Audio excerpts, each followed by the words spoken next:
Hey, welcome back to the SBP Podcast Mobile Filmmaking. I'm your host, Susie Botello, and you are listening to episode 131. Hey, everyone. I am here with Ryan and Brandie McDonald. They are in Ogden in Utah. They were in San Diego last April for our film festival, and I am really happy to touch bases with you guys and share your stories with our listeners. Hi, guys. Hi. Hey, how's it going? Thanks for having us. We're excited to be here. Yeah, it's Sunday night, and what else are we gonna do, right? Other than record a new episode for the SBP podcast. Yay! So I wanted to thank you both officially in front of the whole world for making the trip out to San Diego. I know San Diego's weather was freezing. It was like snow blizzards. The food was horrible. What was your experience like? None of those things. Yeah, it wasn't freezing at all, I don't think. Yeah, I was exaggerating a little bit. It was a little bit of a vacation, right? Yeah, that's how we treated it. Yeah, sure. We certainly treated it like a vacation. Out here in Utah, we get a little bit of all four seasons. So experiencing, the beach and the palm trees and just the people and the culture, it was certainly different and wonderful experience. So. Yeah, you guys came and you presented a workshop, a presentation on mobile filmmaking with the iPhone. Mm-hmm. But we met before, not in person, so it was really exciting to meet in person.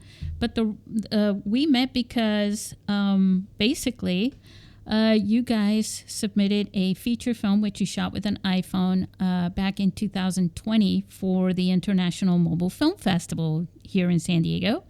And, of course, you planned to come out, and I'm telling your story for you.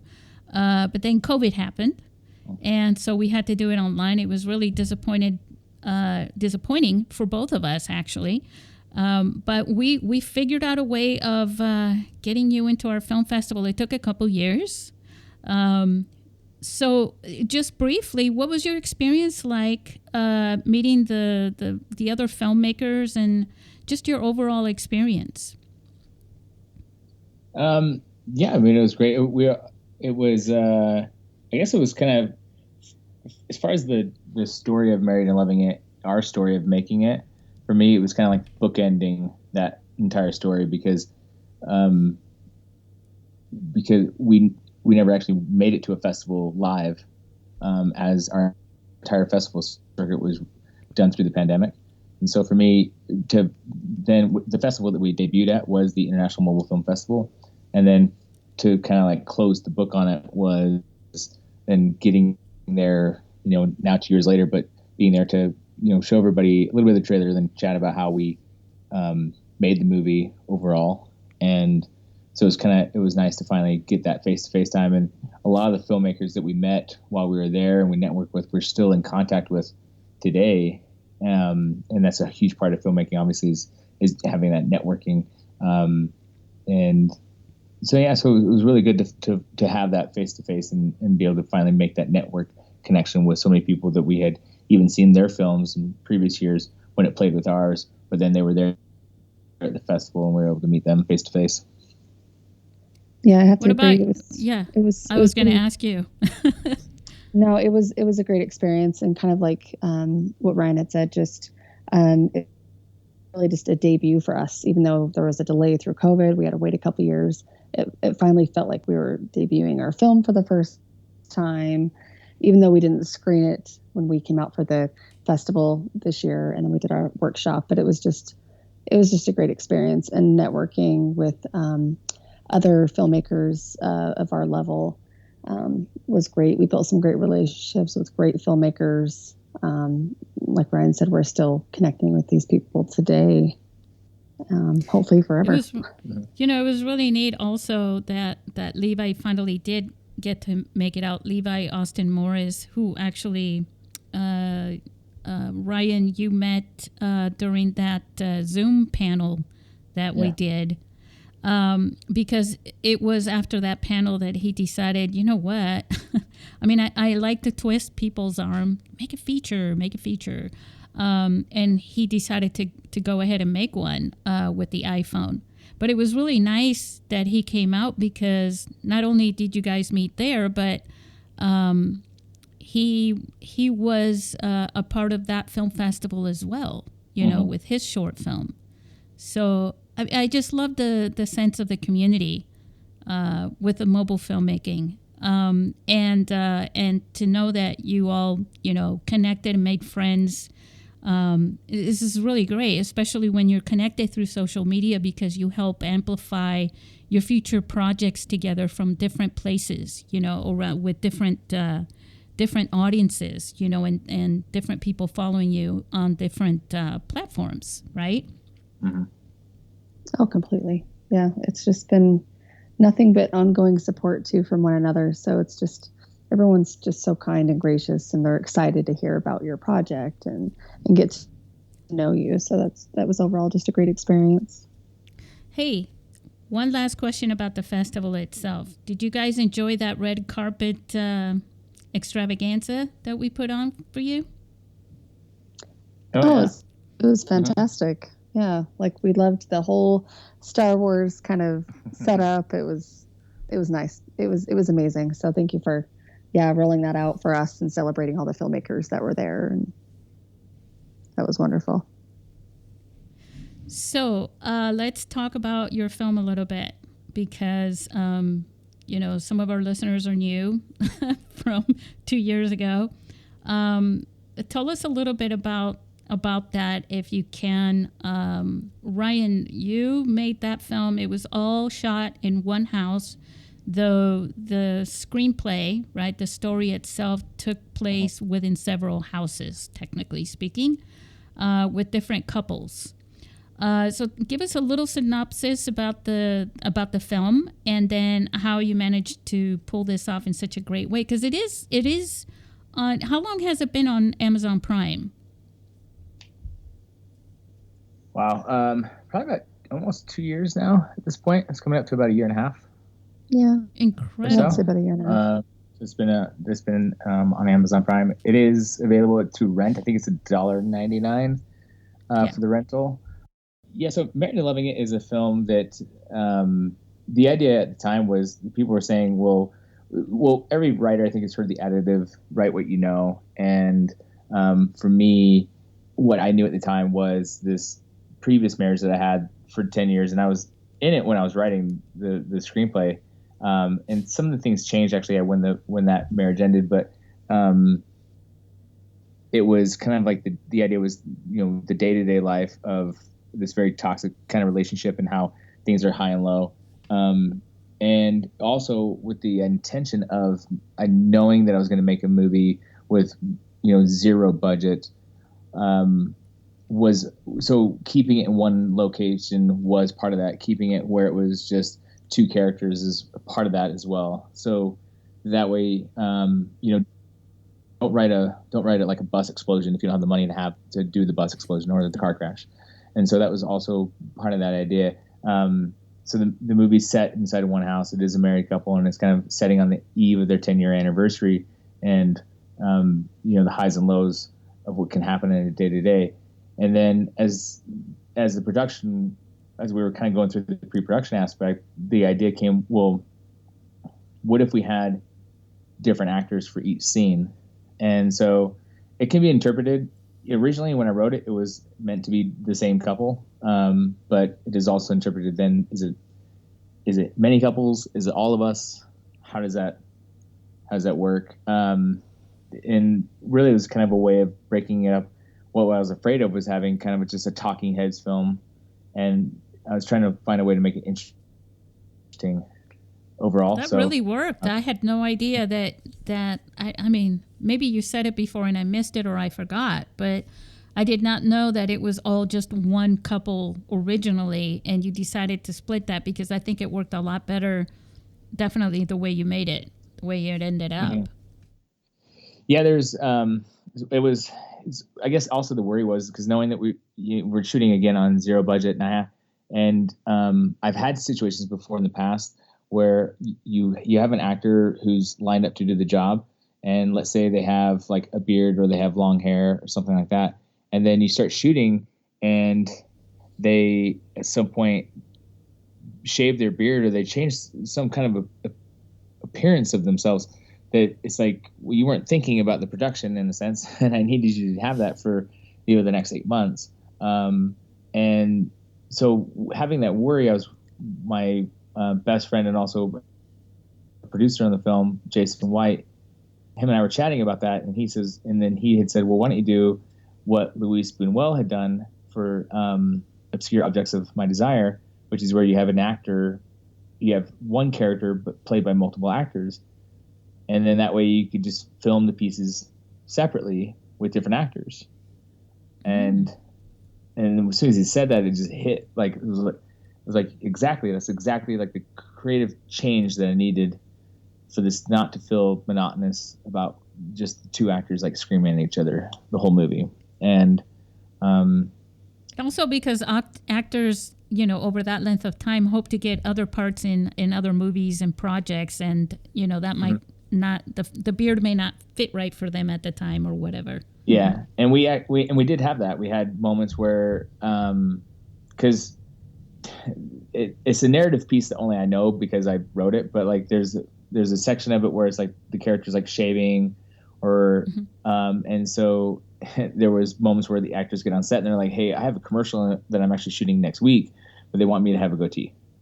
And then I had another actor where we had kind of a family emergency on one weekend, and we canceled our shooting day, but then the only available weekend was like 2 months later. And the problem is that the actor that we had to have his beard because he was in a play that was going to be happening and needed to keep it. And so then I was like, okay, well, I have to know today if I'm shooting you with a beard or not, because when we pick this up in 2 months, when we're all available again, we have to keep that aesthetic in some way. So we did have that problem. But the beautiful part was, just to add to that, the beautiful part of that was, it's like, okay, we have this actor for this one scene. If we can narrow down their shooting time in just a couple days or a couple weeks, like that worked out great. So instead of having two actors over the course of X amount of months, it was nice to just break them up with different actors. So, wow, I just can't imagine, taking the features that I've worked on were actually the two features that I worked on were 3 weeks. There were 3-week projects, and then we also, took weekends off, that's really interesting. So why did you extend it for an entire 8 months? Like, what made that happen? I think a lot of it was just because our personal lives too. We have, we share kids with, other people. So I think that adds to the schedule too. So shooting like every other weekend or once a month. So we had to look at our own personal schedules too. Like, how does this, affect our personal lives? And so we had to work around that as well. I mean, ultimately, we only had 8 shooting days, but we started in July of 2018, and then the bulk of everything was shot by August. It was the final scene in the film that, because again we had a delay of family emergency, we had to cancel on a weekend, and then it was kind of like then it was like trying to get everybody back together again, and so then nobody else was available till like November for whichever reasons. And it's also the final scene when kind of if you see the movie, where now every couple, all the different actors are coming together. And so now I have more than just 2 actors on set for the day. I've got 5 or 6 people playing the husband or the wife. And so, but the other part of it, when you're shooting independent and on the no budget zone that we are, I've had production schedules before where we're shooting Friday night, all Saturday and all Sunday, and then everybody goes back to their day jobs on Monday, and then you do that for 14 weeks, and I've done that before. But I really want it to be where I don't want us to get burned out. And so my objective is like, I want to shoot this where it's like, we start at 8, we're done by 5, we have our Saturday night. I don't want to see you guys on Sunday, and we'll come back later. Like, I really want it to be where I wanted to keep the fun, and even if that meant that we, I did everything I could to shoot what I could in that time period. But I just didn't want this to be this grueling 14, 15-hour days, and it takes up everybody's weekend. And then I just don't want to overexhaust people who are doing this because they're my friends and not for any other reason than that. Not that you would whip other people into into doing it, but yeah, that makes sense. And I remember that we did discuss this in the previous episode. It was just so long ago. I want to ask you something about your screenplay, because now that took a while for you to complete, right? Yeah, let's see. I started writing this screenplay originally in 2015, and I had this idea that I had this goal in mind that was going to be done in a month. And then I had basically the first draft done by the end of 2015. And then, as I already mentioned, it kind of led into that relationship was coming to a close. So other things took priority at the time. And it got set aside. And it was the fall of 2017. My producing partner, Jason White, had said, hey, this coming year, like we're going to make your feature. Like, this is going to happen this coming year. So he's a big push on that. I went through a drastic rewrite. I mean, not too much not too crazy of a change, but it was much more. It was the initial intention was just to make a drama film, and then I think by then, I have this whole new relationship with Brandie, and she has a sense of humor to her that allows me to also like enjoy my own humor, and that's where a lot of the darker comedy came into play. It's not a slapstick film or anything like that, but then we're also, as a culture, we're going through the Me Too movement and stuff. And so that made its way into the screenplay as well. But I was able to walk away with kind of this darkly, I think it's very funny, but it's almost in the same way that Quentin Tarantino has said that he thinks his films are comedies as well. And so I find that about my own film. It's kind of like sarcasm, right? Yeah. Yeah, and I like sarcasm a lot in films, actually, even in real life a little bit. And so, yeah, that's actually, now I do want to talk about the other side of, what goes between the screenplay, that once you write the screenplay and you have that taken care of, you got a great story, and now you got to figure out how to put that together into a production, right? And so that brings me now, obviously this is all done in one location, but there are different rooms in the house that you were filming in. So that meant that you had to, shoot different scenes in different places, and, scene 2 and scene 3 and scene 16, those were shot in this one bedroom, and scene 5 and scene 7 were shot in the kitchen, so how do you organize that into what we call the shot list, and how important is that for? I think it's important for listeners to know this. Even with a short film, it just depends on how many locations you're going to use, and the different settings and the times. Like day for night, night for day. Why it's better to just shoot them all in the day, and then all at night in different scenes if you can. Mm-hmm. Really, it's so as much preparation as you can have before the shooting day is going to be the best. And I've been on set with feature films where I was the first AD, and the films are now on Netflix and such. So they went on to have their own success, but there were times where we would show up and there's no shot list. And what you have then is you have not only the director going like, well, maybe we can do this. And the DP says, well, maybe we can do that. And then you have someone else going, well, maybe we could do this. And you spend a lot of time like doing all of that. And then especially if you have lights that you need to set up, depending on this particular feature, we weren't using an iPhone. So the camera is heavier, and where's the dolly track going to be laid, and it just eats up all this creative time you have, and you're working against the clock every day, because Oliver Stone, his autobiography is called Chasing the Light, and what he means by that is like you're chasing that like sunset moment at the end where you can no longer shoot because the sun is gone. Right. And so I always try to show up with a shot list available with an idea.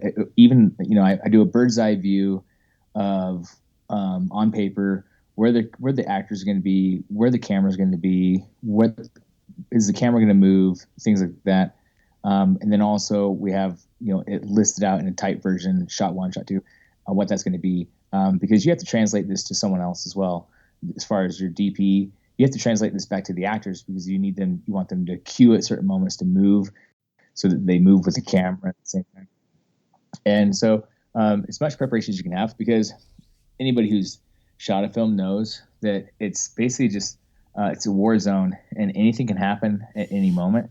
And so the more preparation you can have, then you can work around the issues that are now coming up, be it the battery's dying, the camera's overheating, in our case, we had situations where the neighbors were mowing the lawn on that day, and that sound, just that odd like lawnmower sound, or the diesel truck down the street just fired up.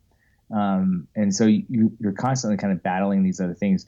And if you have everything prepared ahead of time, then you can kind of juke left or juke right. Or it's like Scorsese or De Niro would say about their what seems like improvisation and ad lib is actually well rehearsed to a point where they've kind of through the rehearsal they found the ad lib moments and then added it to the screenplay, and it just sounds natural. And so it just saves time. There was the day where we were massively behind shooting because of the shot setup, and I pulled the script aside, knowing what time I told everybody that we were going to end. I was like, we're ending at 5 or 6 today. So I looked at like what shots I had, how many pages actually. I looked at how many pages I had, and I wrote down the time that we need to be done with that page. I wrote it down. We got to be done with this page by 2, the next page by 3, the next page. I was like, this is what we're going to do. And I cut out shots and figure out something else. But I can only do that because I've already laid a blueprint for myself anyways. And because you wrote it. Yeah. So that also helps because you know that story inside and out. Yeah. But it's like, how do I want to, cinema is about motion altogether. Mm-hmm. And there's a lot of moments that I wish thinking back on my own movie, I wish I would have moved the camera more.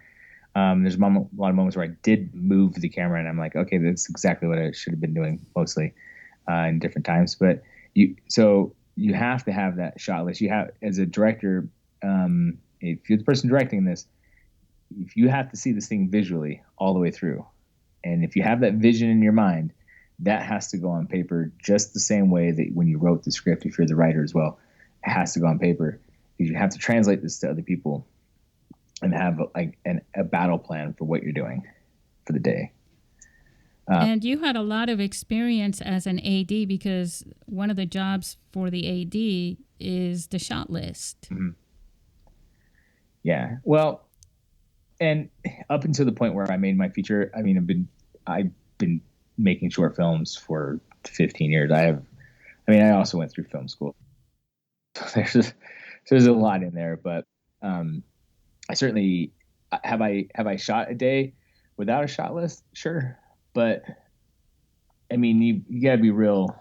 It comes through something that you've experienced. But is it frustrating though? Let's say somebody who's brand new at filmmaking comes to me, asks me if I will help them out for the day, and if I show up and they don't have a shot list, it's very discouraging. And I can only imagine if it's discouraging for me, it is for everybody else who's like giving up their time for the day. Yeah. Because in our world of micro budget, no budget filmmaking, we're not getting a day rate pay. We're not doing this for the money. We're doing this for the love. But at the same time, we have to be respectful of each other's time, because we all have we've in order to be there that day, we've left other time commitments. We may have left families at home, loved ones, things like that, in order order to shoot for the day. And if you're going to steal someone's time like that, then you better be prepared. Is my continuity is really important, and that also helps as well, because if continuity, not having that right, could really just blow the whole thing. And it's such an investment to make a feature film, for everybody involved, that you really don't want to do it. And you have these tools that you can use, like the shot list, the screenplay for one, the shot list, getting a script supervisor. I always say is important. I used to do that job. But one of the things, the cinematographer part, they're really involved in the look and the feel of everything, and, making sure everything comes out right, it gets recorded, all that stuff. And the director, I mean, you're the one with the vision, and you're working with the characters a lot, the actors. And so you have these different people doing different things, and they all play a part. And this is leading to something, by the way. My next question for you guys together, maybe we can start with Brandie. And this is my next question is about team, building a team that you can work with and that works well together. Yeah, that's a great question. So when I first met Ryan, I actually was interested in connecting with filmmakers around the area. I don't know anybody at the time. And so when I met Ryan, he already kind of was a part of this awesome, local group. They met often, I think weekly. They would have weekly meetings, and they would all kind of workshop each other's projects and supported each other on each other's projects. They all just showed up for one another. And so I kind of jumped into that. It was attractive to me. And I thought, wow, that's a team supporting one another. And I hadn't had that before, or hadn't had that experience quite yet. So, so even today, after, 10 years, they still kind of show up for each other and support one another. Whether someone's directing their own short film and someone else wrote it, and they were a cinematographer on one set and now they're directing on your project. So it's nice. They all kind of shift and wear different hats for everybody's project. So it kind of shifts, but it's been nice to be part of a community like that. So if you can find a networking team of independent filmmakers in your area, I highly support that. I encourage it, especially if you don't know anybody. So even being now married to Ryan, it's just nice having somebody next to you who supports you and is right there to help. So I don't know if you have anything to add, Ryan. Well, I think to add to Brandie's story, at the time she wasn't on social media, and so yes, and that's correct. That was a piece of how when I developed. So my background, I went to film school at the University of Central Florida, which is in Orlando, Florida, but I'm originally from Ogden, Utah. After completing film school, I moved back to Ogden and met up with, again, my best friend Jason White, and we started putting films together. But one of my biggest things is something that I've seen before, where there's two kind of mindsets with the independent filmmaker at our level. It's some people are trying to make these Star Wars films, and they're competing against Lucasfilm in some kind of way. And it's well, you're not gonna have the budget for that, so probably don't go that route. But then the other thing is people start competing with each other, and it's really odd, because it's we really, if we're fighting each other, we're not gonna be able to get there together. This is independent filmmaking. Like other things, you can make an example for this, but independent filmmaking at our level is kind of like the high tide raises all boats thing. So it's if I help on your production and you help on my production, then we really help each other. I'm not sure which one of us is going to finally land the foot in the door, but when you do, then because we've helped each other, we can get there together. And the other part of networking is that it's the branches on the tree, right? Because they, you know, each one that you connect with and you work well with knows people that you don't know that they can also bring in, right? Mm-hmm. Yeah. There's now this is like 2011, but as soon as Jason White and I started actively trying to find these like other film people in the area, it easily bled into like who knows who, and then I've met so many different people with different talents along the way that become involved in the process. And a large part of my team and group is who are now like family and friends to me. If you watch my movie, you see their names on the credits. That's my team. That's my family. But I met most of them all through that networking process of filmmaking. The person who the two people I met Jason in high school, I met Brandie because we worked together, and she just happened to be into films as well. So everybody else was through networking and filmmaking, and that's how the team developed. And I've been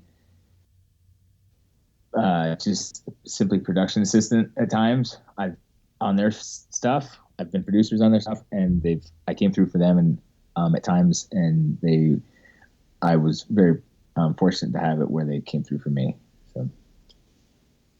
Yeah, I mean it's so important. I think it gets overlooked a lot of times. Is that I want to ask you about what you guys talked about, because and when I say what you guys talked about, I'm actually referring to in our film festival in San Diego. You guys came and you presented a mobile filmmaking with iPhone presentation and workshop. Can you go over some of the since you already presented it, the things that the attendees and the other filmmakers really dwelled on, because that would give us, our listeners, some tips and some pointers. I remember that you guys went through a lot of things, but there were a few things that people were, when we were doing the Q&A, they were really like, emphasizing, like it was really interesting for them. Mm-hmm. Okay. Yeah. Unfortunately, I don't have what their takeaway notes were. I think it probably is just like my own perspective on some of these things. And one of which is one of the things I always hit on heavily is the concept. There's a question sometimes like, are there rules in cinema? When you're making, like, people talk about the rules of filmmaking, and even if it's down to like the 180-degree rule, or you mentioned continuity a second ago, and I feel like sometimes like the rule, to me, the answer is no. There are no rules. Like this art form, just because there's been blockbuster templates put together, we should still be able to mold this in any way that we see fit. And by example of my feature film, where I have multiple actors, what I interpret as playing the same characters, to me, and then there's moments even when in my own film where like the camera's showing an actor playing a husband, and then I pan to something else and come back and it's a whole nother actor. It's not conventional. And I just think that like it's okay to break these rules. And if you watch any large Von Trier film, or Cronenberg or anything, like you'll see that like they're not concerned about the quote, I do air quotes in the air, like rules of cinema. So, really we should be able to play with it. This is a playground, and we should be able to utilize every piece of it that we can. We just simply we've developed a language of film in cinema, but I've seen films, William Friedkin films, where like the main character dies at the very end in unconventional ways and you're kind of shocked. I was just reading an article recently where people were so horrified by the Star Wars Rogue One, by its ending, and I'm like, yeah, but it's the one movie that has that kind of crazy ending to it in that series. And so I would say, like, if you're developing something, you're developing a story, if you're concerning yourselves with what the rules are, you're not focusing on the right thing. You need to step back and go like, I don't have to explain this all the way. I can actually make it very different than what I've seen. Obviously be inspired by other movies, but think about how you can twist that just a little bit differently. And if you look at really, and even Steven Soderbergh's films, the way he shoots a scene, he doesn't, he'll take what used to be just shot, reverse shot, and he'll find a way to shoot it just drastically different than what we've seen before in the past, but not in a way that makes this obscured, but just in a very subtle way that we don't realize that he's doing it very differently.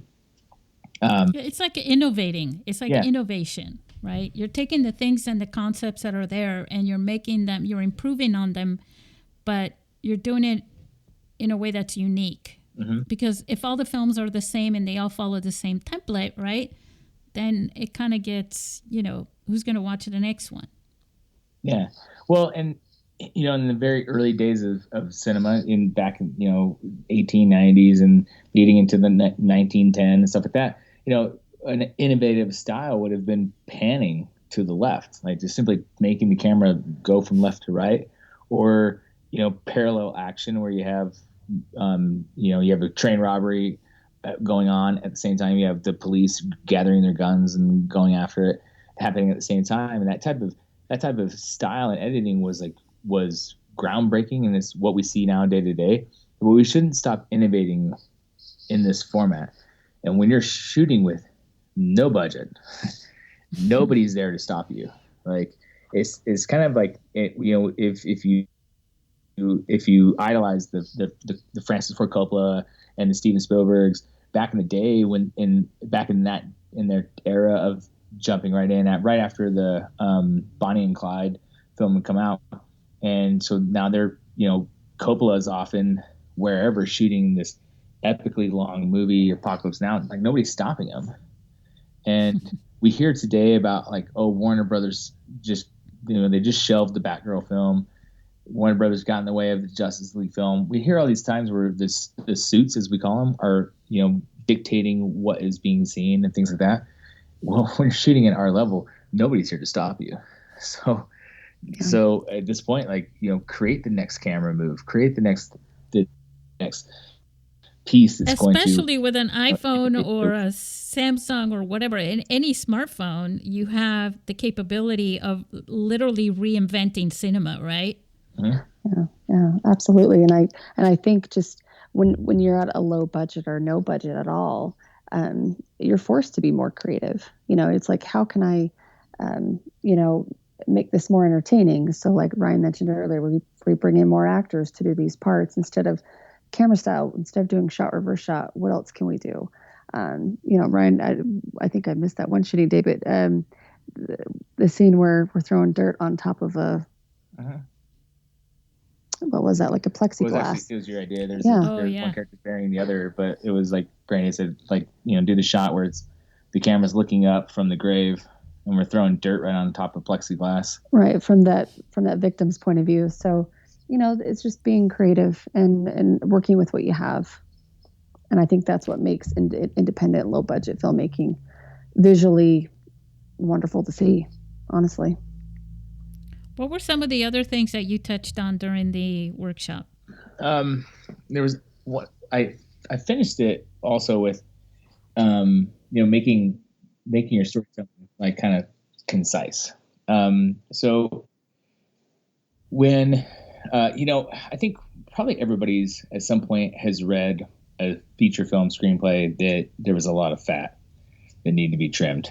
There's probably many times where somebody has told you a feature film idea, or even as a filmmaker, you have a feature film idea and you start to go through it and it's really like, well, you have a short film. Or how many times have I heard where someone has a short film and as they're telling me the short film, I'm like, you're not gonna be able to squeeze this in 20 minutes. This is a feature film. And so the exercise that I'd previously done through film school was, if you can, so we were forced to write screenplays that could only be 3 pages. It couldn't be 4, it couldn't be 3.5, it had to be 3. And you had to write a screenplay for 6 pages, and it couldn't be 7, and it also couldn't be 5. It had to be 6. And so you find a way to tell that story. And so there's there's a book out there with short stories that are written in 55 words, and it can't be 54 and it can't be 56. It's in 55 words. And the idea was that if you can train yourself to write a story in that with that parameter set on there, then your ability to tell the story to tell stories becomes sharper and more effective and accurate, because you're basically constraining yourself. So what I did at the end of the workshop is I promised everybody I'll write a 55-word short story. But I also challenged them to write a 55-word short story as well, and make it public. So we posted it on our Instagram, and people shared theirs on their Facebook as well. And I think it's a great exercise. I think if you're hearing this, take the next week and try to put just 3 of them together, 3 55-word short stories together. It doesn't include the title. You can have the title be almost as long as you want, but 55-word short stories. And if you can master that, the concept is that like when you write 110 pages, you can do this concisely, and the characters will say exactly what they need to say and not a ton of fluff. That's the concept.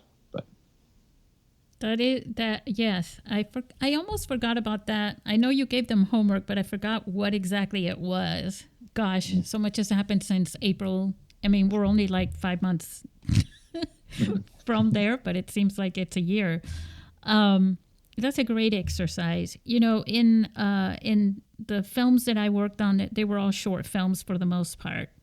And we volunteered our weekends to work on these films. And one of the cool things about it was that the selection of film festivals that our producers and the director was choosing, she was very selective, on which film festival she was submitting it to. And they all had different time limits, for their shorts and their categories. And I remember, we got to make a 10-minute short and a 15-minute short and then a 20-minute short just to qualify for these different film festivals. And that came in handy, in our film festival because, we had a time limit. But there was a time in 2019, John Woosley is his name. He made a film. It was, I think it was like 20 something minutes. I could be wrong, but whatever it was, he didn't make it for, he couldn't submit it to our film festival because it didn't fit either feature or the shorts. And I said, well, I'll tell you what, I think he came out from Missouri, actually. I said, if you present a workshop, I will give you this time to do the workshop, but that means that you can only show your film if it's no longer than 15 minutes. And I knew I was devastating him because I could tell this was his baby story, you know what I mean, in his film. Uh-huh.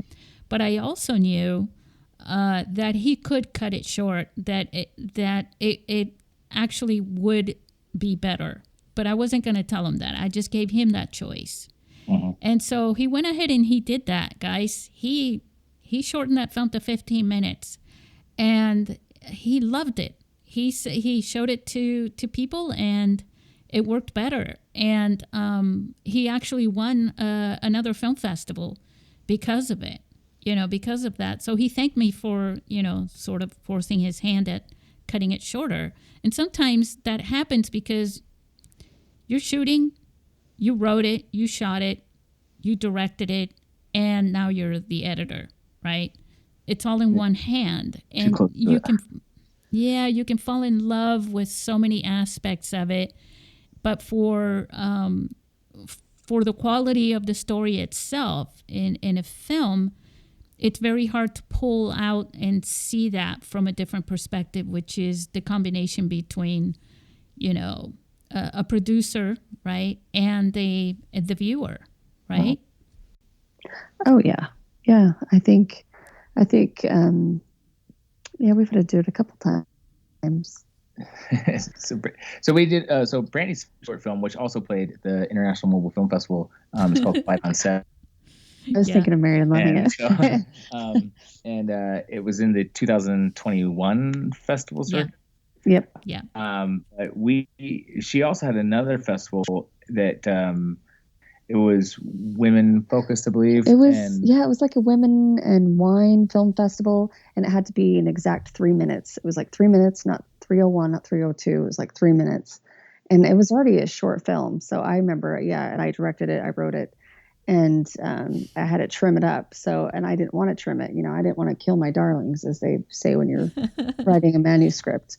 But yeah, it's a tough decision. But it's like, okay, if you can kill out even one word can make a difference. It's like, can I get rid of that? Can I get rid of this? It's really picking and choosing what works for the story, what doesn't, what can you shave off, trim up, and sometimes it's for the better. So it was a 6 minute short to begin, and we had to narrow it down to 3. Mm-hmm. And you had to make it 5 for my film festival too, right, Brandie? Yep. Yep. It was 5 for yours. The minimum was. Yep. Yeah. Now I still prefer the longer version, but I'm also close to the source material. But was producer on it. I don't know. As far as for kind of the listeners, I'm always kind of surprised when someone makes like a 45-minute, 50-minute short film, and I'm surprised in the sense it's like, if for the festival circuit, you're too long, really, to be considered, and at the same time, it's almost like, why, if your story can go 50 minutes, can it go another 20 and just qualify for a feature in that sense, or can you narrow this down into the 15 minutes? See, it's one of the things, having run my film festival and having so much respect for you guys, that the one thing that I don't want to do is make exceptions and change things once we've put the call out for films. Once that submission period starts, I know that there are people in the background, like we were, that we know if we want to be in this film festival per se, and I think more filmmakers should do that, like we did, when I was working with this group. This is before mobile film, which was to say, we're definitely going to want to submit our film to these 3 film festivals, and we already know what what the qualifications are. We want to make sure that we meet that, right? And we want to make sure that we're able to do these in different time frames. So the one thing that I don't want to do as a film festival is to throw a wrench into somebody's project and have them, go on Facebook or something and go, oh my God, the International Mobile Film Festival said it was 1 to 5 minutes, and now they're saying, yeah, it's okay if you make it 6 minutes. Well, shoot, I'm already editing it. I could have included this other thing, or vice versa, right? And so it does come down to that too, for a film festival, where you have to consider what you guys are going through, because you're creating. It's like saying, you know what, we don't need the wine in that sauce after all. It's like, oh my God, I went out and bought that $40 bottle of wine for this, Uh-huh. Yeah. Yeah, it's tough. I mean, it is tough. Sorry, I guess I'll say, like, well, the filmmaker still has a film. I mean, it's like they still have something. They're completely out. No, I think you certainly want to share your story and share it with everyone. So let's talk about that. Let's talk about the story part, because I know you guys are, you and I both see eye to eye on that, and I know we all see eye to eye on that with a lot of filmmakers. And I know it's kind of a key word now, but it is really about the story, right? Go ahead. Is the question, is filmmaking about the story? Yeah, isn't it really about the story when it comes down to it? Shouldn't that be at the center focus? I think so. I think it's a good piece of it. I'm kind of Ryan's Ryan's kind of going over here like, I don't know, but yeah, I think it's what grasps you, right? It's what keeps you watching. If it's a good story, if it's interesting, if it has a hook, if it has, whatever genre form you're trying to entertain with. But yeah, I think so. I think that's the. I guess I like think that's. here's a couple. I guess films what's your that, argument? I guess well, yeah. If we're gonna on one hand, it's like does the film, because I've seen some avant-garde films and they have zero story, right? I mean, it's all about the visual or and things like that, right? But then I ask myself, like, we just recently rewatched Demolition Man, and I go like, is it because of the story? Is that the reason why I like it? Do I love? No, yeah, it's like, is the story that great? But it's entertaining, and it's kind Big of Trouble Little cliche China moments. Of the story, or do I like? It's still got to have a beginning, a middle, and an end, and so it's the structure. Yes, but then there's other movies like, I love No Country for Old Men for the story. Like, there's other movies where it's like, I absolutely do get the story. So I think, I'm going to play devil's advocate here and go like, well, I guess it depends. But then like Clerks, however, as they're now coming out with Clerks 3, Clerks, the original, on a visual aspect, isn't very intriguing, and my apologies to Kevin Smith if he ever hears this, but I'm not dogging this film. Obviously, he's helped us all at this point, but like I think that but it was the story though and it was his writing and his dialogue that has helped project him further through his movies.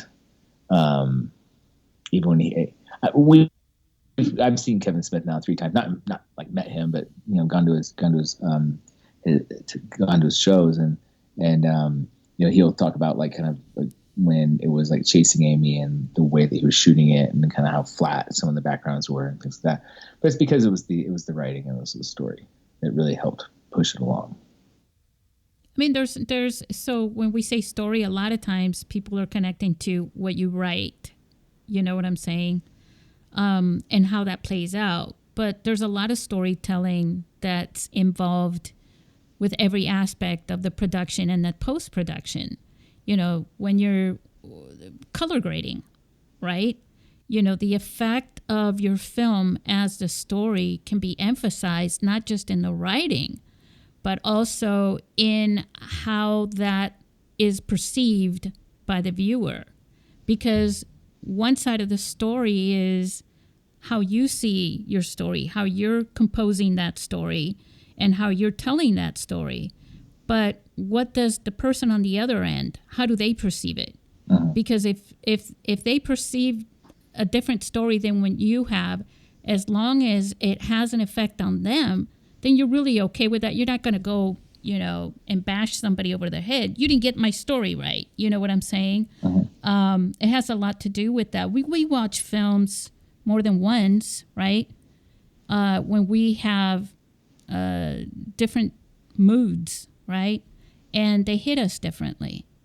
But there's a factor in the story itself that will allow that to happen and play out well. That's my personal belief, and I think that's the magic in filmmaking, that almost anybody can enjoy a film. I mean, like your film, right? Was a great story. But there were some parts of it that some people may not appreciate, like the hacking of your personal part. The gas station. That's my favorite scene. Your favorite scene, right? But for somebody else, they're like, oh my God, why did that, that may have, but overall, right? The story itself was good. It was captivating, and it was something that they could connect to. Because it could be, we were talking about Star Wars earlier. We're talking about aliens and things that are completely different than our world, and yet we still connect to it because of the characters, and the story is playing out through characters, through emotions and things like that, right? Mm-hmm. Yeah. Oh, feel free to disagree, Ryan. I mean, no, I can see both sides of that. So that's certainly what the person on the other end is, the viewer, right? Yeah. It's like, what do they see? They're watching a movie to escape something or to connect with something. Right. So, but like Ryan said, yeah, you can record, a butterfly just sitting there for 10 minutes. And that are you really trying to tell a story or? That's interesting what you just said, that they see something to either connect with it or escape it.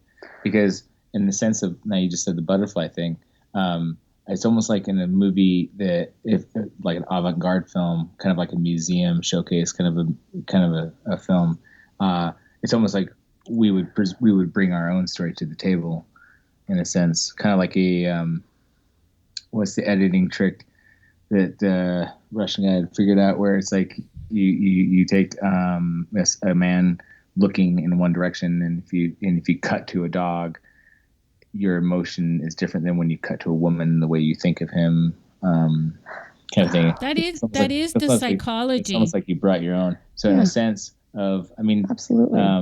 So in the sense of, like, I think it's kind of interesting the way that Brandie just said it. Film can be one of two things, and both of them are great. It's either escapism, or you're going to connect with it. Right. I think it's one or the other. Yeah. Yeah, I agree. I agree with Brandie. Mm-hmm. I agree with you too, Ryan. Tell me about audio. The hardest challenge, probably. Get a good audio guy or gal, if you can. Yeah.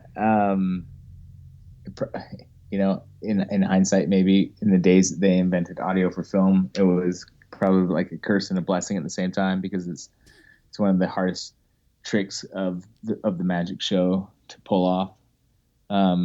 And in my film, because we shot it, we didn't shoot it on the soundstage. We shot it in another best friend of mine, Justin Witten. We shot it in his house. He's a producer on the film as well. But you don't realize just how, hardwood floors, blank walls. You don't realize that reverb tone you get. We're shooting, and suddenly today is the day that everybody wants to mow their lawns, and you can just hear it. You don't realize, like, the buzzing noise that your refrigerator makes in the background. It's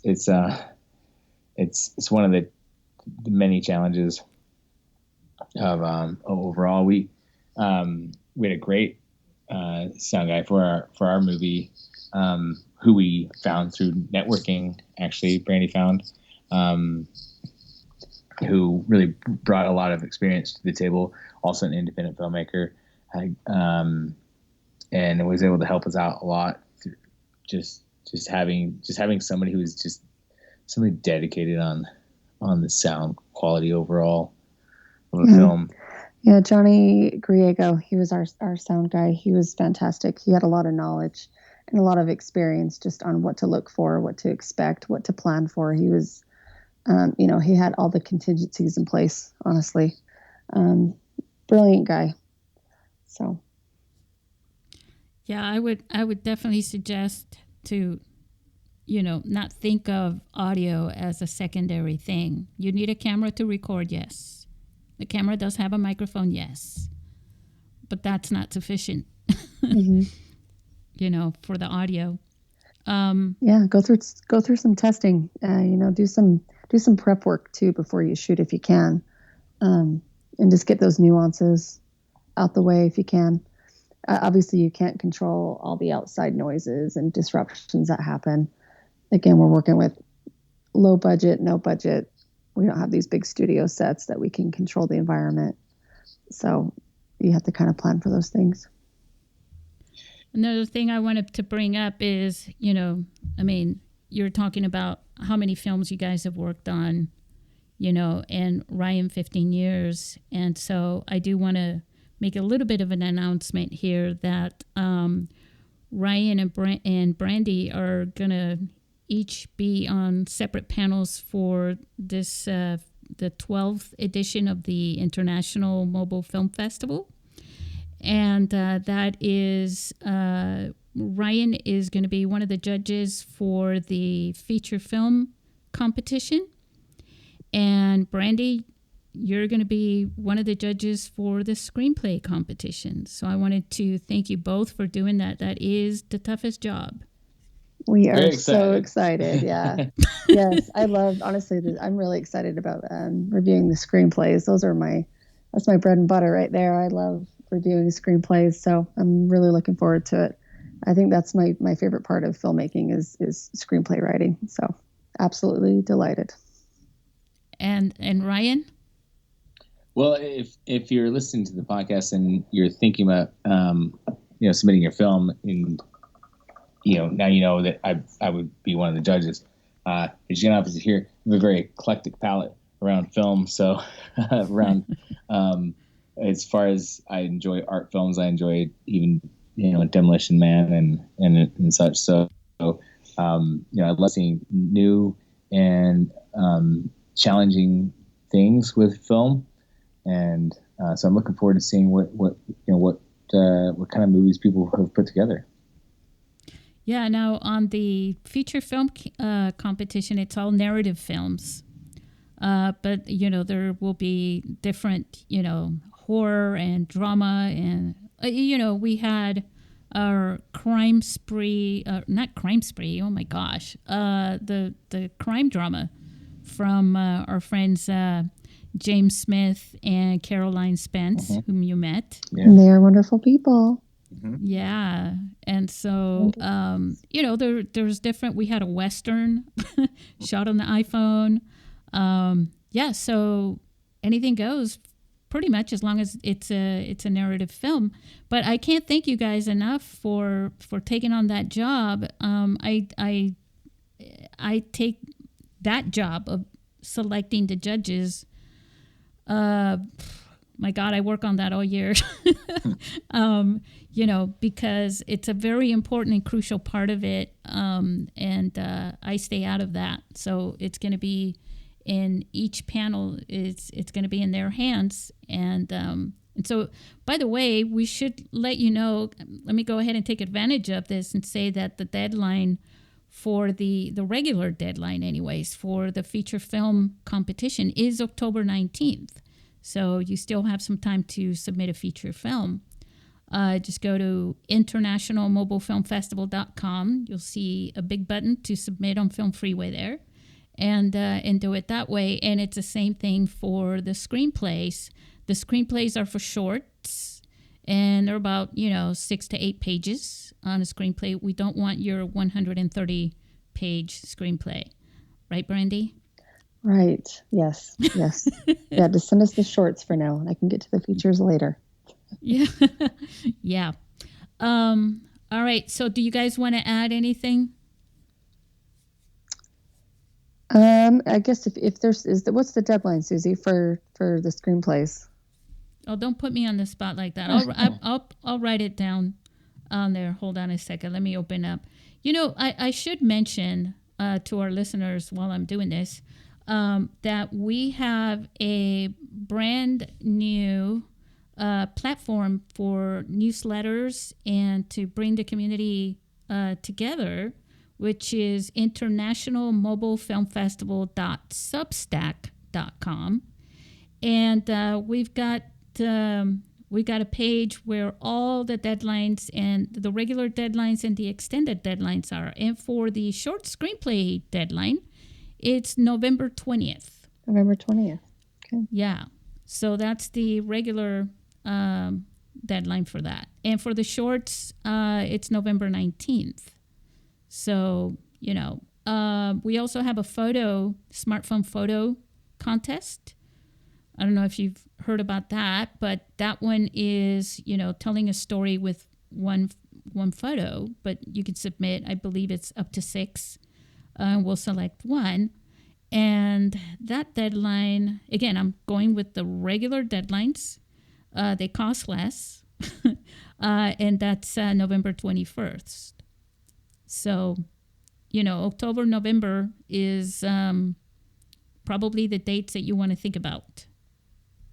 Yeah, just to add to that, as far as the screenplays go, the screenplay submittals, there's still plenty of time. You can write a short film, you can type up a short screenplay in just a couple pages, 1 to 2 pages. I'd love to read it. Send in your ideas, get creative. If you've never written a screenplay before, there's a great book out there. It's called The Screenwriter's Workbook by Sid Field. I picked this book up when I was in, 8th grade. So when was that? 1998. Ryan conveniently happened to pick it up the same year. We didn't even know each other. So we moved in together and we both found this in our moving boxes. I had a copy and he still has his copy. Isn't that funny? And it's still one of the greatest books that, has the formatting. It gives you tips and tricks on really how to format a screenplay, how to write a story act, structure your screenplay, follow that guide. Another book I recommend is called Save the Cat. It's the last on screenwriting that you'll ever need, and that is by Blake Snyder. So you know who teaches that? By the way, it should be 6 to 8 pages, not 1 page for this competition. But you know who teaches that is Jennifer Zhang, whom you met. One of the. No, really? Yeah. I did not know that. Yeah. Oh, how great! Yeah. Yeah, she teaches that. That's neat. That's awesome. I did not know that. Yeah. Wow. So, all right. So, any shout outs you want to give? I know we're never going to forget Jason White. Jason, if you're out there, we'll have to get you in our podcast sometime because you've been mentioned in every one far. He's got a new screenplay, a feature film screenplay that he's shopping around. It's already been picked up by a couple of other film festivals. So he's still hard at work in the writing field. So excited. That's awesome. It's going to go. Yeah. Yep. He's doing good things. Mm-hmm. So look out for Jason White. All right. So here comes the part when we say goodbye to our listeners. Say goodbye to our listeners, guys. See you, everybody. Thanks for having us. Thanks for listening. And yeah. Thanks for listening. Thanks for I was going to say watching, but I guess you didn't see that part. But thanks for listening. You can always check out our film. As we said, Married and Loving It is available on Amazon Prime. You can find me on Instagram at ryan.mcdonald.filmmaker. And feel free to shoot me a message. I'm happy to connect and work with other filmmakers, other actors. And even as a director, I'm also open and looking for films that I did not write to direct. So feel free to shoot me a screenplay if you're a writer who isn't interested in directing. Let me know.